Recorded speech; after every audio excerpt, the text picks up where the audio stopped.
So I just completed Attack on Titan. I asked my husband what anime I should watch. He said Attack on Titan. I'm like, okay, cool. So finished it in about less than a week. Yeah. So it was good. I enjoyed it. I enjoyed it. So my daughter and was asking me, well, what was the most shocking part? What really took you, shocked you? And I'm like, the beginning, like the first part, because I didn't know how these Titans came from. I didn't know any of that. I'm like, oh, okay, he's Titan, and the rest of the people are Titans. I'm like, okay, got it.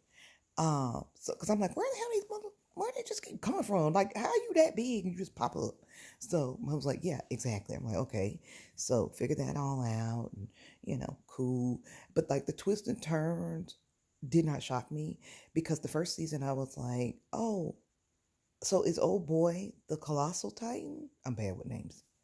And my husband looks and he's like, no, but he's going to become the colossal. I'm like, oh, okay, that makes sense. And my daughter's like, how the hell does that make sense?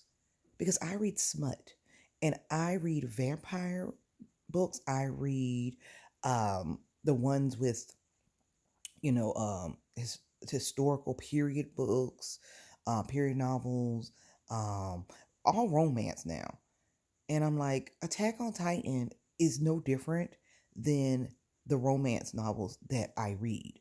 Because I've read Sherilyn Kenyon. You probably don't know these authors, but I read Sherilyn Kenyon, uh, Lindsay Sands. I read a lot of vampire and, mystical creatures and all that kind of stuff. It's the same thing.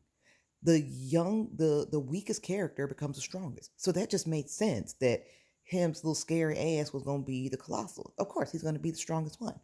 And she's like, well, what about when Aaron's going through, the past and he's looking at his dad, and I'm like, once I figured out Aaron was standing there, I knew he was there. And then it was like, oh, he could see the future. Okay, read that. These are nothing but tropes. Like, my husband was looking like they need to just do it. I'm like, that's what romance novels are, the good ones, like the ones that go with, you know, history or go with like mythology and all those things.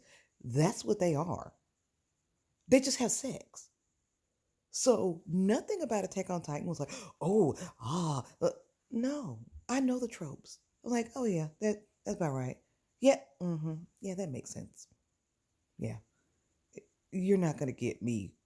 You're not gonna shock me too much because I know the tropes. I've read enough books that I'm like, okay, that makes sense. Like I said, the most shocking thing to me was figuring out that the humans were Titans, and they, child, please, child, please. It's not, if you throw some sex in there, you'd have a great romantic novel.